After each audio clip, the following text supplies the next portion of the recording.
সম্পূৰ্ণ ভিত্তিহীন।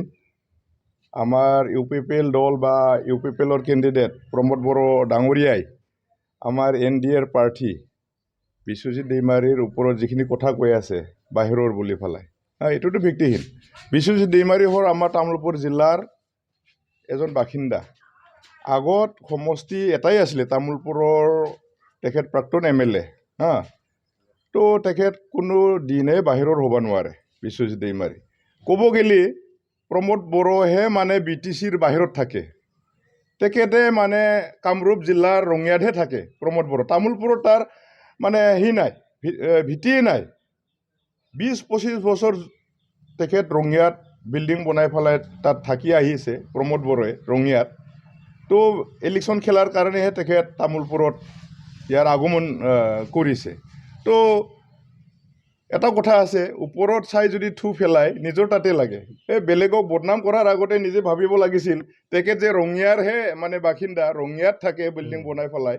তামোলপুৰ ৰাইজে 5 বছৰে তেখেতে চিফ হোৱা সময়তো তেখেতক বিচাৰি যায়, তেখেতক লগ কৰিবলৈ যায়, হাপাথুৰি খাবলগীয়া হৈছে।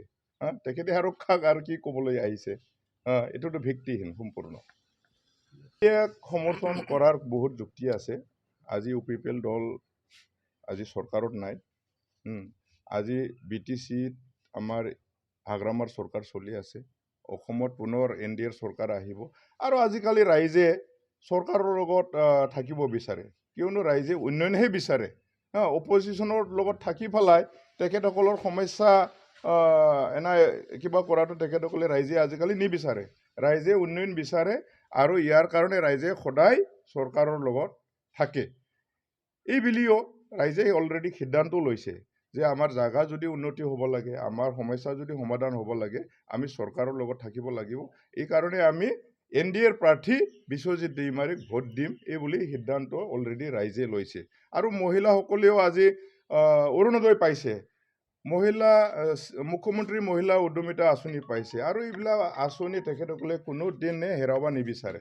এইবিলাক আঁচনি পাই থকাৰ কাৰণে মহিলাসকলেও আজি NDAৰ প্ৰাৰ্থী বিশ্বজিৎ দৈমাৰীক ভোট দিয়াৰ কাৰণে আগবাঢ়ি আহিছে। ইয়াৰ পৰা আমি বুজা যায় যে বিশ্বজিৎ দৈমাৰী NDAৰ প্ৰাৰ্থীগৰাকী অলৰেডি মানে জিতাটো নিশ্চিত হৈছে। আৰু UPPLে যিমান বদনাম কৰিব নিবিচাৰক, আমাক আৰু তেখেতসকলে আৰু কোনো দিনে হাৰাব নোৱাৰে। UPPLৰ মানে সি বদনামটো ৰাইজে আৰু নুশুনে। এইটো মিছা কথা। তেখেতৰ ঘৰটো সুৱাগপুৰ, আমাৰ 5 নং সুৱাগপুৰ, তামোলপুৰ জিলাৰ অন্তৰ্গত। আমাৰ ইয়াৰ পৰানো কেই কিলোমিটাৰ? আমাৰ তামোলপুৰ তেখেত প্ৰাক্তন MLA সমষ্টিৰ। আগতেতো একেই আছিলে, আমি তামোলপুৰৰ বাসিন্দা। এতিয়াহে মানে দুটা সমষ্টি হৈ পেলাই তেখেতে অন্য সমষ্টিত ভোটাৰ হিচাপে তাত গুচি গ'ল। জিলা হিচাপে আমি তামোলপুৰৰে, তেখেতেও আমাৰ তামোলপুৰৰে, আমি একেলগে তামোলপুৰৰে। নাই, এইটোতো চাওক আপোনালোকে, তেখেতে আগত প্ৰাক্তন MLA আছিলে। MLA হোৱা সময়ত আমাৰ তামোলপুৰ অঞ্চল বহুতো পিছপৰা আছিলে, য'ত ৰাস্তা নাছিলে, দলং নাছিলে, কালভাৰ নাছিলে। সেই সময়তে বহুত তেখেতে MLA হৈ পেলাই কাম কৰি গৈছে। MP হোৱা টাইমতো তেখেতে বহুতো আমাৰ তামোলপুৰত আঁচনি দিছে, বহুতো মানে এই অঞ্চলৰ সমস্যাখিনি সমাধান কৰাৰ কাৰণে তেখেতে চেষ্টা চলাই আহিছে। কিন্তু তেখেতক পানেৰীত যিহেতু MLA বনাই দিলে, তো তেখেতে সমষ্টিৰ বাহিৰতো MLA এজনে কাম কৰিব নোৱাৰে। তেখেতে পানীৰ কাৰণে বহুতো কাম কৰিছে। এইবাৰ আমাৰ ইয়াত NDA আমাৰ 3টা দলে, BPA, BJP, AJP, 3টা দলে সিদ্ধান্ত লৈ পেলাই তেখেতক তামোলপুৰৰ বিধায়ক হোৱাৰ কাৰণে বা তামোলপুৰৰ কেণ্ডিডেটৰ কাৰণে পঠাই দিছে। এইবাৰ জিতাৰ পিছত তেখেতে নিশ্চয় তামোলপুৰৰ কাৰণে কাম কৰিব। এইটোৱে কথা ওলাই দিছে।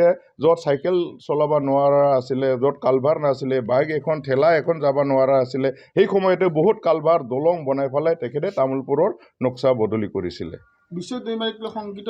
আমাৰ সংকট হ'ব লগাটো একোৱেই নাই। UPPLটো সংকট হ'বই, চৰকাৰত নাই যিহেতু কোনে ভোট দিব? ৰাইজেতো আৰু উন্নয়ন বিচাৰে, চৰকাৰৰ লগত ৰাইজে থাকিবই। ইয়াত আৰু UPPL সংকট হ'বই, যাৰ কাৰণে তেখেতসকলে মানে যাহা তাহ বকি আছে, বদনাম কৰি আছে, প্ৰপগাণ্ডা চলাই আছে। ইটো ভোট নাপায় নহয়। আজিকালি ৰাইজে বুজি পায় কাৰ লগত থাকিলে আমাৰ সমস্যা সমাধান হ'ব, কাৰ লগত থাকিলে আমাৰ উন্নয়ন হ'ব, এতিয়া ৰাইজে বুজি পায়। এইবিলাক মানে মিছা বদনাম কৰি পেলাই আৰু এতিয়া আৰু কাৰো ভোট আদায় কৰিব নোৱাৰে। ইউ পি পি এলে সংকেত হোৱাটো এইটো নিশ্চিত।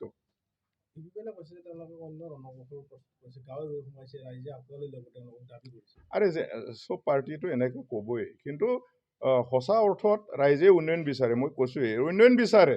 ৰাইজে চৰকাৰৰ লগত থাকিবই, যিমান মানে প্ৰচাৰ নচলোৱাক, ৰাতি ৰাতি নুঘূৰক, কিন্তু ভোট দিয়া সময়ত NDAৰ প্ৰাৰ্থী বিশ্বজিৎ দৈমাৰীকে ফুডুম ফুলতে ৰাইজে ভোট দিব। কিয়নো ৰাইজে অলৰেডি সিদ্ধান্ত লৈছে, চৰকাৰৰ লগত থাকি পেলাই আমাৰ অঞ্চল উন্নয়ন কৰাৰ ক্ষেত্ৰত তেখেতসকলে সিদ্ধান্ত লৈছে। নাই, এতিয়াতো আমি যি গাঁৱে ভূঞে মিটিং কৰি পেলাই আমি ঘূৰি পেলাই আমি যিটো ৰাইজৰ সঁহাৰি পাই আছোঁ, তো বহুত আমাৰ ভাল। আমিতো 1 লাখৰো অধিক ভোট পাই পেলাই আমি জিতি আছোঁ NDA হিচাপে। NDA হিচাপে আমি 1 লাখৰ বেছি ভোট পাই পেলাই আমি জিতি আছোঁ এতিয়া বৰ্তমান।